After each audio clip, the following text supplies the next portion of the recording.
ایران کی توانائی تنصیبات پر حملے مزید 10 دن کے لیے روک دیے، صدر ٹرمپ کا اعلان، کہا فیک نیوز کے برعکس ایران سے بات چیت عمدگی سے جاری ہے، ایران کی توانائی تنصیبات پر حملوں کی ڈیڈ لائن 6 اپریل تک بڑھا رہا ہوں۔ صدر ٹرمپ نے دعویٰ کیا ہے کہ وہ یہ اقدام ایرانی حکومت کی درخواست پر کر رہے ہیں۔ صدر ٹرمپ کی جانب سے ایرانی توانائی تنصیبات پر حملے نہ کرنے کی ڈیڈ لائن آج ختم ہو رہی ہے۔ اس سے قبل ٹرمپ نے ایران کو جلد مذاکرات کرنے کی وارننگ دے دی، کہا ڈیل کا وقت گزر رہا ہے، یہ صحیح نہیں، ایران کو دیر ہونے سے پہلے سنجیدہ ہونا ہوگا، کیونکہ جب وقت گزر گیا تو پھر کچھ اچھا نہیں ہوگا۔ ایران نے کہا خیر سگالی کے طور پر آبنائے ہرمز سے تیل کے 8 جہاز گزرنے دے رہے ہیں۔ صدر ٹرمپ کا دعویٰ، کہا ایران نے بات چیت میں سنجیدگی ظاہر کرنے کے لیے آبنائے ہرمز سے جہاز جانے دیے، میرا خیال ہے وہ پاکستانی پرچم والے جہاز تھے۔ پھر ایران نے ایک بات پر معذرت بھی کی اور کہا ہم 2 مزید جہاز بھیجیں گے۔ صدر ٹرمپ بولے مجھے لگتا ہے ہم صحیح لوگوں سے بات کر رہے ہیں۔ پاکستان نے دنیا میں امن اور استحکام کے لیے کامیاب سیاسی اور ملٹری ڈپلومیسی کا لوہا منوایا۔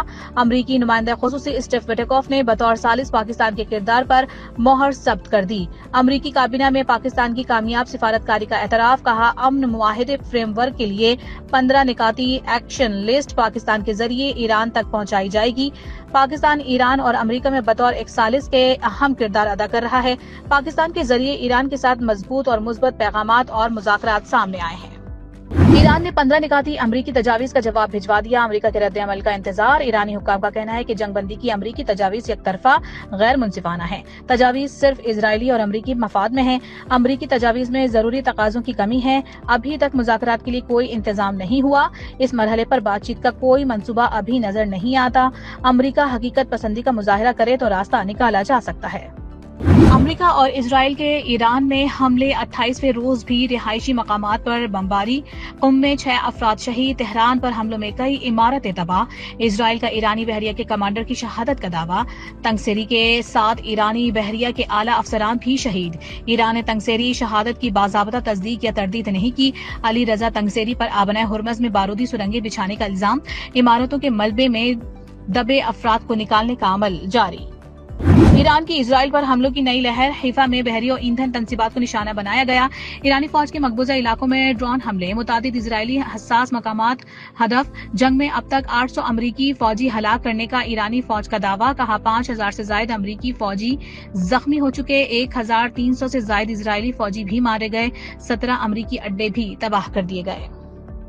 ایرانی حملوں کے باعث مشرق وسطی امریکی فوجی اڈے ناقابل رہائش، امریکی فوجی ہوٹلز میں منتقل ہونے پر مجبور، بڑی تعداد میں امریکی فوجی ہوٹلز اور دفتری عمارتوں میں منتقل، امریکی اخبار کے مطابق فوجی امریکی اڈوں سے دور رہ کر ریموٹ انداز میں جنگ لڑنے لگے، فوجی اڈوں پر صرف پائلٹس، طیاروں کی دیکھ بھال کا عملہ موجود، خطے میں امریکی فوج کے زیر استعمال 13 فوجی اڈوں میں سے اکثر رہائش کے قابل نہیں، ایران کا کہنا ہے کہ امریکہ فوجیوں کو ہوٹلز میں رکھ کر شہریوں کو ڈھال بنانے لگا ہے، پاسداران انقلاب کے بکھرے امریکی فوجیوں کے نئے مقامات کی اطلاع دینے کی اپیل۔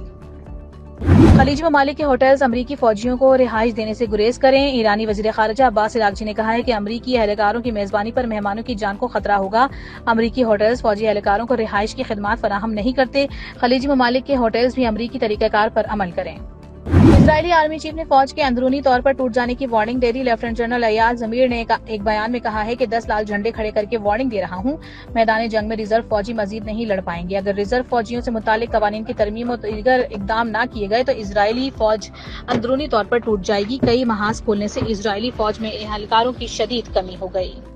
ایرانی حملوں پر متحدہ عرب امارات کا سخت رد عمل، امریکہ سے صرف جنگ بندی کی بجائے مستقل حل کا مطالبہ، اماراتی اخبار کے مطابق UAE نے واضح کیا ہے کہ اسے صرف جنگ بندی نہیں بلکہ ایرانی خطرات کا مستقل اور جامع حل درکار ہے، خطے میں پائیدار امن کے لیے سادہ سیز فائر کافی نہیں، طویل المدتی سیکیورٹی انتظامات اور ایرانی میزائل، ڈرونز اور آبنائے ہرمز کا مستقل حل چاہیے۔ تہران میں پاکستانی سفارتخانے اور سفیر کی رہائش گاہ کے قریب بمباری، سفارت خانہ اور عملہ محفوظ، ذرائع کے مطابق پاکستانی سفارت خانے کے سامنے ایرانی فوج کا مرکز واقع ہے، پاکستانی سفیر مدثر پاسداران کے علاقے میں مقیم دونوں علاقوں پر بمباری ہوئی، پاکستانی سفارت خانہ اور سفیر کی رہائش گاہ کو کوئی نقصان نہیں پہنچا، پاکستانی سفیر تہران میں 20 کے قریب سفارتی عملے کے ساتھ فرائض انجام دینے میں مصروف ہیں۔ ایرانی حکام نے شہادت سے چند لمحے قبل کی سپریم لیڈر آیت اللہ خامنہ ای کی آخری تصویر جاری کر دی، شہید آیت اللہ خامنہ ای کو تصویر میں قرآن پاک پڑھتے دیکھا جا سکتا ہے، خامنہ ای کی شہادت سے چند لمحے پہلے کی تصویر CCTV کیمرے سے لی گئی۔ خلیج کی صورتحال کے باعث عالمی مارکیٹ میں خام تیل کی قیمتوں میں اضافے کا سلسلہ جاری۔ عالمی مارکیٹ میں برنٹ خام تیل کی قیمت $106 فی بیرل کی سطح پر پہنچ گئی۔ WTI خام تیل کی قیمت میں معمولی کمی۔ UAE مربن خام تیل 6% اضافے سے $112 فی بیرل میں فروخت۔ گولڈمین ساکس کا کہنا ہے کہ بلند تیل قیمتوں سے امریکہ میں ماہانہ 10,000 افراد بے روزگار ہوں گے۔ پاکستان اسٹاک مارکیٹ میں اتار چڑھاؤ جاری۔ کاروبار کے آغاز پر 1000 پوائنٹس مندی کے بعد 300 سے زائد پوائنٹس کا اضافہ۔ 100 انڈیکس 1,53,666 پر آ گیا۔ ایشیا اسٹاک مارکیٹس میں مندی کا رجحان۔ ہانگ سینگ انڈیکس میں 2% مندی ریکارڈ۔ جاپان کے انڈیکس میں تقریباً 0.27% کی کمی۔ تھائی اسٹاک مارکیٹ میں بھی 1.22% مندی۔ شنگھائی کمپوزٹ انڈیکس میں 1% کمی۔ تمام بزنس کمیونٹی نے GSP پلس اسٹیٹس کا پروپیگنڈا مسترد کر دیا۔ FPCCI کے عہدیداروں نے پریس کانفرنس کرتے ہوئے کہا کہ پاکستان معاشی طور پر مضبوط سے مضبوط تر ہو رہا ہے۔ GSP پلس کے حوالے سے ہر طرح کا پروپیگنڈا ختم ہونا چاہیے۔ IMF پروگرام سے نکلنے کا واحد حل برآمدات میں اضافہ ہے۔ ملک بھر میں گرج چمک کے ساتھ مزید بارش اور برف باری کا امکان۔ NDMA نے الرٹ جاری کر دیا۔ رپورٹ کے 24 گھنٹے کے دوران گلگت بلتستان، آزاد کشمیر اور خیبر پختونخوا کے بالائی اور پہاڑی علاقوں میں برف باری کا امکان۔ بلوچستان، پنجاب اور خیبر پختونخوا کے چند مقامات پر ژالہ باری۔ اسلام آباد سمیت مری اور راولپنڈی، اٹک، جہلم، چکوال، گجرات میں بادل برسنے کی پیش گوئی۔ اور PSL سیزن 11 آج کراچی کنگز اور کوئٹہ گلیڈیٹرز آمنے سامنے ہوں گے۔ میچ شام 7 بجے قذافی اسٹیڈیم لاہور میں کھیلا جائے گا۔ گزشتہ روز لاہور قلندر نے حیدرآباد کنگز کو 69 رنز سے شکست دے دی۔ 200 رنز کے تعاقب میں حیدرآباد کنگز 130 رنز بنا سکی۔